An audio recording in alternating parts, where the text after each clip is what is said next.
Hi folks, I'm Andre, and I'm the lead gameplay designer for League of Legends.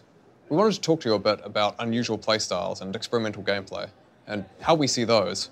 It's a subject we've been getting a lot of questions and discussion around recently, so we figured it was a good time. For most champions, there's generally a common way to play them. Building a bunch of attack damage and attack speed and crit items on a marksman, for example, and playing them in the bot lane. That's pretty standard nowadays.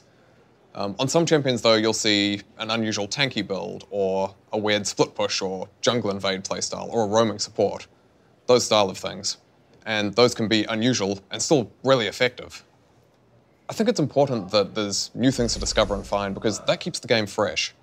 The meta of the game will gradually change over time, or for those of you that are playing off meta, there's something new and unusual to experiment with as well. It also means that you can find what's best for you as a player.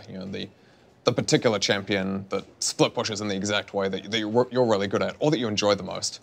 And trying to optimize that can be a lot of fun.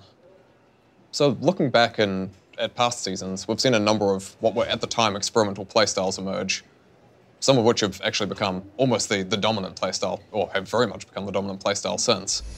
Back in Season 1, for example, there was a commonly accepted wisdom for a while that you put a couple of fighters or tanks bot lane.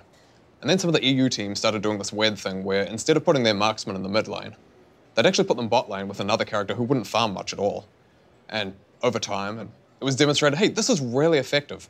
And other teams started doing that as well. And so the game evolved to this situation where you've got an ADC and a support as pretty much the expected common thing bot lane. But that wasn't always the case. For a more micro example, at one point we started seeing Singed go from a unusual but standard laner to a champion who proxy farmed a lot more. He'd run behind the enemy's tower and far away from his own minions and help, and just kill minions by running around with Poison Trail, occasionally even getting pretty far towards the enemy base, and often dying a lot. And that was really weird and unusual and still really effective. And nowadays, Singed play incorporates an awful lot of that. A few people trailblazed that way for a lot of the rest of the player base and showed how it was a cool and effective thing. So intent to win is what we think is most important. That as a player, if you're doing something unusual, you're trying to help your team get to victory, even if it may not be in a way that's well proven or that they necessarily completely understand. Because of that, it's really important that we distinguish between a player who is trolling and a player who is trying to win in an unusual way. And there's a few different things we can look at in order to, actually quite a lot of things, in order to make that determination. That includes things like, is this player trying to maximize their team's resources on Summoner's Rift relative to the other team? If you're giving up all of your minions, your golden experience from the top lane, for example, and you're not costing the enemy team even more, you're probably making a pretty terrible choice. By contrast, if you're giving up some of your team's access to minions and XP in the bot lane, but you're completely shutting down the enemy jungler, that could be a really good, effective strategy if you can pull it off. Other things to look at include how you use the resources that you've gathered. Are you just sitting on large amounts of gold and never buying anything? Or are you stacking multiple pairs of mobility boots that do nothing? So we'd certainly encourage you to talk to your team if you've got a really unusual playstyle. Help them understand what you're going for, how you're trying to win, that sort of thing. It gives you a better chance to win if your team are aware of how you're trying to change the game, what strategy you're trying to play, and they can work with you on that. In general, we really like seeing unique and interesting playstyles emerge and seeing the game evolve. But that doesn't mean that every single unique playstyle is necessarily a good one.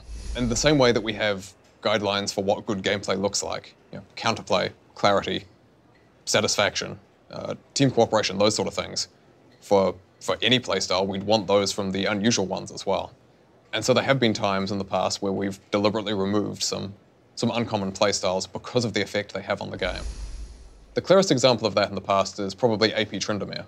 For any champion in the game, we want them to have noticeable strengths and weaknesses. They should be good at some things that, as the player of that champion, you try and take advantage of, and they should be weak at some things that as that player, you try and guard against, and as the enemy, you try to exploit.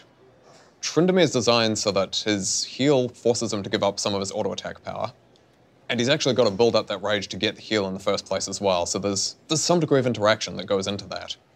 By contrast with AP Tryndamere, you don't need to build up rage, so there's none of that, attacking minions or champions to get it, and you're not auto-attacking all that much anyway, so you're not really making that trade-off. There's no mana cost on the ability either, so it effectively boiled down to push Q for large heal repeatedly. Tank Echo is actually another good example of a playstyle that we felt was problematic for the game. Echo's got some really powerful tools on his kit, particularly the stun on his W and the rewind effect on his ult. But those are counterbalanced by, as a melee guy, he's got to get in there, he's got to take some risks. And so there's a real risk-reward trade-off and some limited safety nets for him. Tank Echo, by contrast, is much more reliable. He can go in, he can reliably be in there long enough to proc the W, he can just gradually train you down. And the R, instead of being a, oh crap, and get out of there button, becomes a heal me for a lot, and then I'll go back to doing my really reliable thing. So yeah, the problem with Tank Echo, effectively, was not that he was really hard to kill. It was that he was not giving up enough in exchange for that.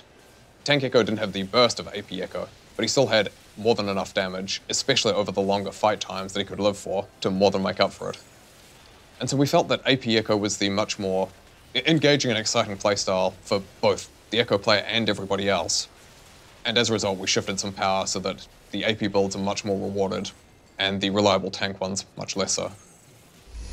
We've actually seen a couple of good examples recently of what historically would have been really unusual playstyles that have proven to both be pretty effective and pretty healthy for the game. The first of those is MF as a support, which most of us first saw in Worlds last year as a counterpick to Zyra. And that's been really cool, because she's still doing Misfortune-style things, she's still got those weaknesses, she still brings quite a bit of power in her ult, but she's doing it from the support position, so she's less concerned about that auto-attacking, playing more of a vision role on her team, more reliant on base damage than scalings, those sorts of things. And it also means that she's then laning with another ADC, and that then changes how, as that other ADC, you want to play. So you want somebody like Ashe, who brings a bunch of extra CC to support you, more than just raw damage. And if you play both ADC and support, there's then some interesting, hey, a champion I might already enjoy, I can now play in a different way. Cool. Botlane Ziggs was the other example, actually, that we saw at the start of this year that's still getting some play. As a team, you're getting a lot of extra tower pushing pressure, especially in the early game, from both the wave clear, his passive on towers, and the W's ability to execute low health towers. But you're also giving up that reliable auto-attack damage, and you're losing a source of physical damage on a team, which puts some constraints on what you can run in your other lanes. So Botlane Ziggs still has some clear strengths and weaknesses to him. Thanks for watching, folks. I hope this has been interesting.